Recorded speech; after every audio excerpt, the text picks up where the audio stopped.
Best results with Rainbow Souffle Body Scrub for your body and hands. This is how you use it. First, you wash your hands. Give it or your body. Do a quick washing.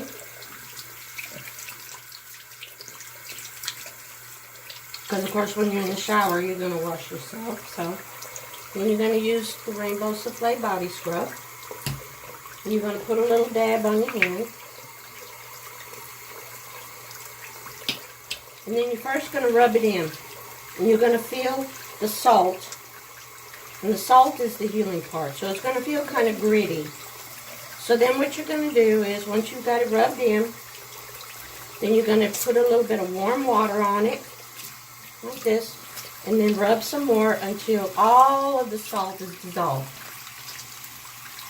Then it's going to get kind of a little foam. And that's what you're wanting. And once your salt is dissolved, rinse your hands.